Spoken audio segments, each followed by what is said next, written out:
Olá, bem-vindas e bem-vindos a mais um episódio do canal CLOI, uma transposição do suporte impresso para o audiovisual.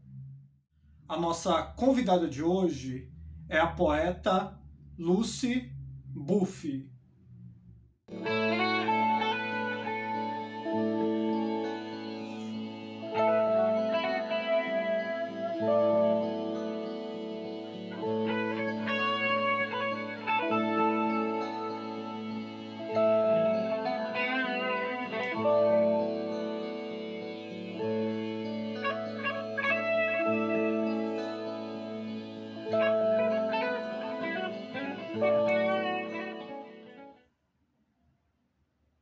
Os poemas de Lucy carregam equações sobre as impossibilidades de uma vida digna na cidade. Desafiam o convencional, o racional, utilizando personagens para apresentar elementos sombrios da metrópole. Muitos de seus poemas tem uma diversidade fantasmagórica, na qual irreal e real se irmanam.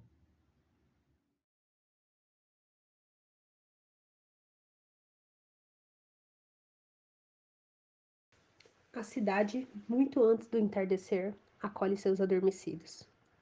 De olhos fechados parecem crianças inocentes. Na escadaria sem fim, uma cabeça negra dorme, aninhada num carrinho de feira enferrujado. Nos ásperos cobertores empilhados, fiapos corroídos, sugados das ruas. Aquecida pelos holofotes do sol, sua fita de lamê prateado cintila, como adereços acesos de carnaval. Cravada no crânio da cabeleira esbranquiçada, aramada de fios elétricos. Nesse altar de fora, sem portas monumentais a serem abertas, apenas a miragem dos vapores em ondas embaralhadas desfigura as fisionomias do turbilhão da Sé. Coroada de penas exaustas do tempo, a negra sonha bênçãos sonolentas, lança leves suspiros por misericórdias aos céus. Ninguém ousa acordar a Madonna Negra da Sé, ela suporta em seu colo o mundo. De sua obra destacamos o livro de poemas Ponto Cego, de 2019. E agora com vocês, as palavras de Lucy Buffy.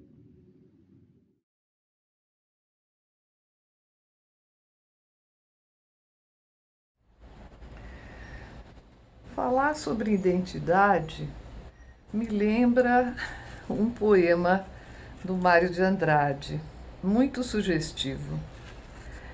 Ele diz: eu sou 300, sou 350, mas um dia, afinal, toparei comigo. Reconheço em mim um ser sensível, um eu poético. O exercício da poesia compreende a escuta, a leitura de poemas, a observação de mundos. A criação do poema, suas imagens, esse objeto magnético de desvelamento de mundos além da palavra.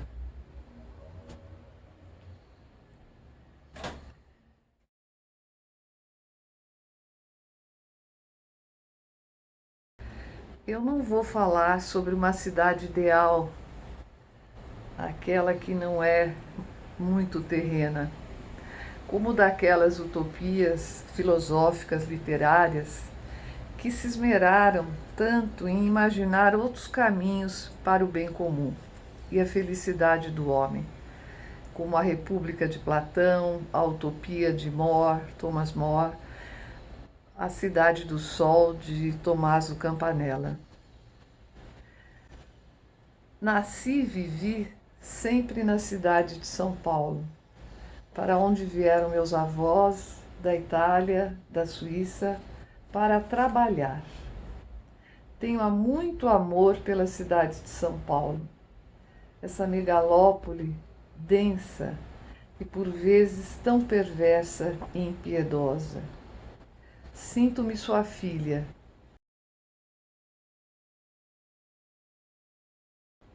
Aqui estão enterrados meus avós, meus pais, alguns irmãos que amaram muito esta cidade e por ela lutaram, também em revoluções. A cidade de São Paulo, com toda a sua força, está em minha poesia. A partir de quando era uma vila ainda. Essa cidade está em mim desde criança. Naquele bairro da Zona Norte, com suas ladeiras vertiginosas, contemplava a cidade do alto do Mirante de Santana, onde funcionava um curioso observatório. E tinha medo daquela visão espectral de prédios estáticos, blocos gelados. Onde estavam as pessoas da cidade? É o que eu me perguntava naquela solidão. Para essa megalópole de população de 13 milhões, mais de 13 milhões de habitantes, que cria maior complexidade e tantos vícios, desejo e trabalho pela diminuição da desigualdade social, a observância e garantias dos direitos humanos, a justiça. Isso tudo, através da experiência urbana, vem tematizado em minha poesia.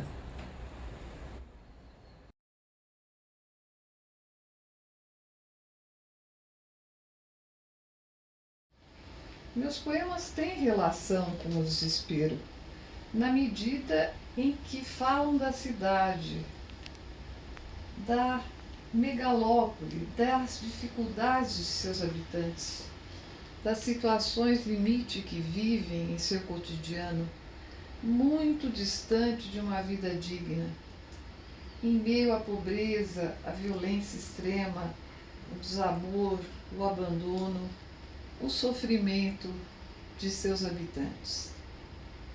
Minha poesia tem, na crítica social, um valor, e ela grita, como sempre gritaram os poetas, contra a injustiça, aqueles que viveram sem liberdade, perseguidos em condições desumanas, sob a tirania política, sob o terror, por exemplo, como Anna Akhmatova.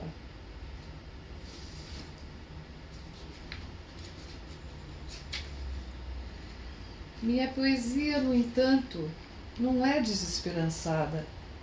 Trabalha com o desespero, o sentimento da falta de saída, com todos os recursos poéticos que desencadeia, de paradoxos, metáforas, sonoridades, ambiguidades, dúvidas, contradições e interrogações, desafiando os discursos racionalistas.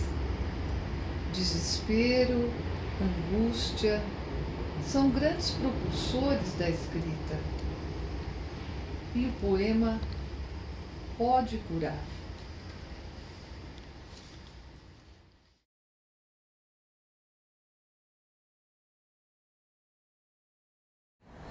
Essa cidade de São Paulo sofre, como todos sabem, um contínuo processo de demolição e construção.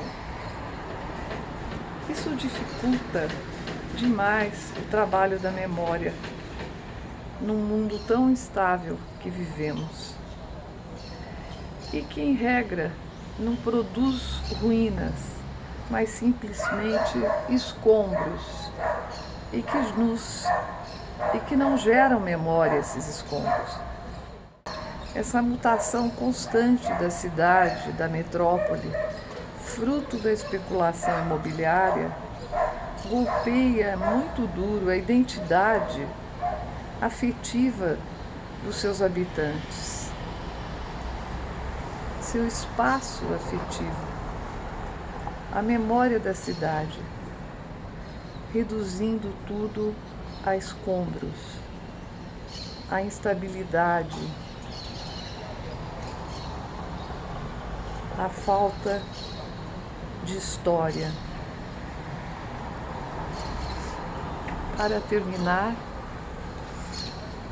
eu gostaria de dizer que a fonte de minha poesia é essa perambulação pela cidade, sem pressa, observando muito, principalmente o centro de São Paulo, que é uma fonte, uma matriz do conhecimento dessa cidade tão policêntrica, que nos permite fazer poesia. Esse centro é precioso.